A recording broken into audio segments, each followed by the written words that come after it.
Hi, this is Teresa Myrick, but Action Coach Tampa Bay, and we are here again with another wonderful business owner in the area.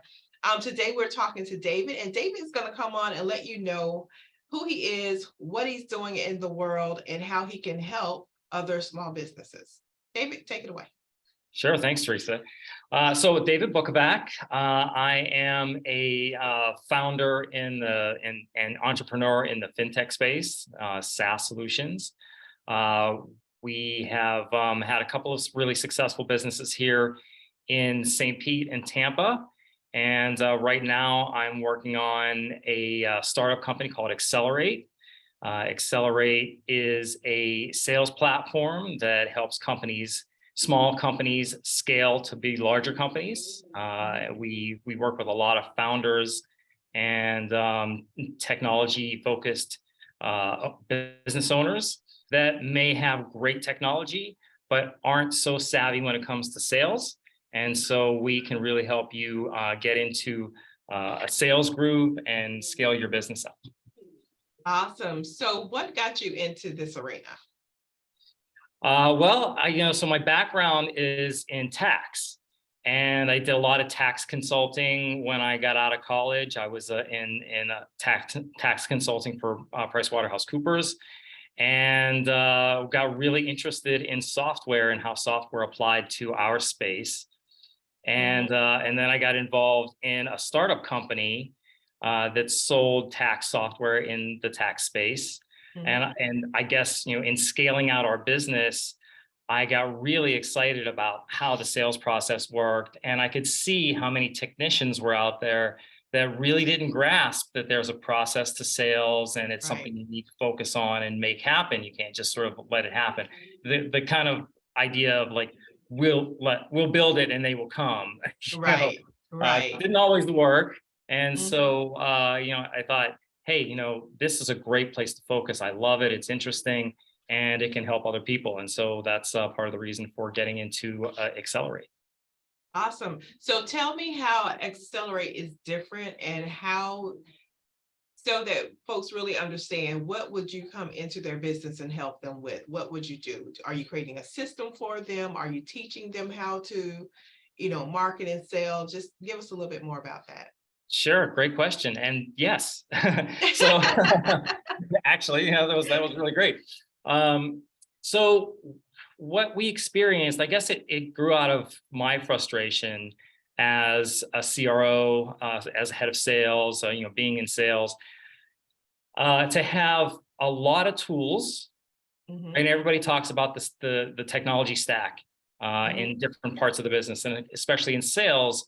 Your tech stack is multiple products that all have to fit together and be programmed together. And so many of them are tools to help a salesperson do different things in the sales process, but not really a construction of a process. So if a salesperson or a company doesn't have a sales process, they can have all the tools they want. But if they don't know how to put them together and they don't know how to work them in a process that works for them, then it sometimes can fall flat. And so what we've developed is not only a suite of tools that all work together, from a CRM platform to a media platform to a lead gen platform, but we've also developed a process that works around that. And we can work with business owners to look at, okay, well, what does your product do? What do you do in the marketplace? How do you convince people that it's something that they should look at? And we help them put together a process and work a whole methodology to go from lead generation to close. That is wonderful. I love that, because many companies will sell a product not knowing what the company is, and not knowing what their product is that they're trying to sell, and if this even works for them. And I think that's where consumers get a little frustrated, because they'll buy something and not really understanding, how is this going to work? Do I even have something? Is my business even ready for this? Are we ready to use this, and how do we use it effectively? So I absolutely love that. Yeah, perfect. Yeah, I agree. Yeah, Yeah. absolutely. I think a lot of times, you find a customer who, you can get anybody to buy something, but to make sure Right. that it's relevant to them and it adds value and they stay with you, Yes. right? That's the sort of, the end goal is to have a customer for life. Right. And that's like the business part. So we're talking to business owners. So can you expand a little bit more on that? How it's not that you just want to sell something, you want to give them something that they're going to continue to use. They're going to continue to trust you and come back to you. Sure, absolutely. So you use the word trust. It's a really important one, Mhm. especially in the enterprise B2B space, which is where I've interacted most of the time. Building trust and building a value proposition that people understand and can really grasp and understand Yes. how it fits into their business is really, really important. It's the same thing with B2C. If someone's going to choose to use your service, they really have to trust that it's going to work for them, and so, the concepts are the same. The Right. process is probably a little bit different. Right. It's a longer sales cycle for B2B than it is maybe for B2C, but it's Mhm. the same tenet. So what I've always believed, and I think what we've always tried to do in all of our companies, is to present our solution not as a sort of drop off or a tool. Hey, here you go figure it out. We try not to use like Yeah. FAQ pages and things like that. We extol the virtues of partnership, right? So Mhm. as we go through the Absolutely. process of explaining, here's what we do, here's how we do it, and when we close the deal together and we start working together, we embark on a partnership where we learn about you, you learn about us, we come up Yeah. with a solution together. And then usually, and again, this is in the B2B space for Mhm. an enterprise solution, but our customers usually sign on with us for a minimum of 3 years, because Gotcha. it often takes the first year to get to know each other, the second year to get the implementation done, and the third year to get off and running to really see everything work. And so, we Right. invest and they invest, and it becomes a really good partnership. Awesome. Yeah, we talk a lot here about test and measure. So we know that all the things will not work, but we need to find that 20% that works and work it to death, right? And work that Absolutely, 20%. that's right. Awesome. So tell me, what has been your biggest challenge in business and how you've overcome it? My biggest challenge. I don't know where I would even start there. There's so many, right? Um, I think scaling responsibly is one. Yes. I think it's very, very difficult to know the future, Hmm. and especially in startup world, right? I've mostly functioned in startup world, either building something as part of a really big company or starting something from scratch as a very small company. But in either case, whether you're working for a really big company that has it all together and knows exactly how they're doing things, like a Procter and Gamble or a Coke or something like that, Hmm. there's still something that you need to build and figure out, and Yes. you never really know where things are going. Right. And so, especially for a small company, when you look at market demand and you see your market demand going up, or you're trying to generate more market demand, and you think, okay, well, I'm going to get more customers. That means I need more service people. That means I need more marketing. I need more this. I need more that. And okay, I'm going to go out and get that. And then you scale up and you realize, oh, I went overboard, or I don't have Yes. enough. Right. Right. I, Exactly.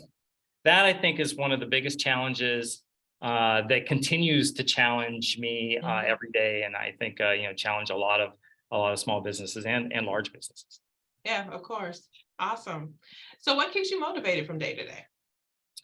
What keeps me motivated from day to day? So, probably a fairly complex answer, but I guess if I boil it down, there are like really two things. Hmm. One, I have to say that my family keeps me motivated That's the reason I get up in the morning. Hmm. I have a beautiful wife and daughter, and I get up every day thinking, okay, what I do today is supporting me and my family, Yes. and that's the baseline of it, right? That's the baseline Yes. of everything I do. And getting up in the morning that's the reason I get up in the morning, right?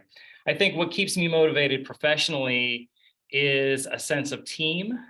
I Mm. love working with teams. I love working with other people and problem solving with them. So I tend to be a little bit of a like a fixer. I make things work. I take ideas and make them work and put them into Love and execute on them. And I like doing that with a team. I find that working on my own alone it. is not very satisfying.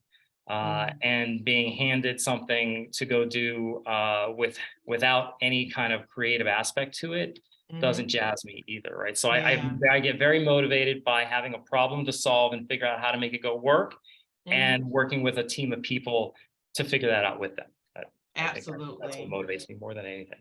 Absolutely. Thank you for sharing that. That's one of the things that we stress as well, because so many business owners feel like they're working solo. No one ever understands them. They don't understand their struggles. When they talk to people, they just don't get the feedback they need or want. So we're big on team and collaborations and being supported by other business owners who have the mindset of growth. Because you can also get in Absolutely. in a group of business owners who are still just griping about the same things, and you're not really getting any growth from that, right? So yes, we are big That's on for team sure. here too. So awesome. Well, David, thank you so much for joining us. I really appreciate it. Do you have anything coming up or any announcements you want to make to our to our audience? No, not in particular. I think we're getting going, and we have a lot of really good things going on with a lot of businesses around the country. Uh, Mhm. if there's anything that we can do for people, if there's anybody that feels like they would benefit from anything we're doing, I'd be more than happy to chat. Awesome. How do they reach you? LinkedIn, I guess. Yeah, that's probably the best place to reach me is LinkedIn. David Okay. Bukovac at xSellerate, xSellerate.ai. Okay. And yeah, reach me there. Awesome. So I will also link your information in the description. So thank you so much for your time and have a wonderful rest of your day. And you guys, thanks for watching again. You too. Thanks, Teresa. I really appreciate being here. No problem.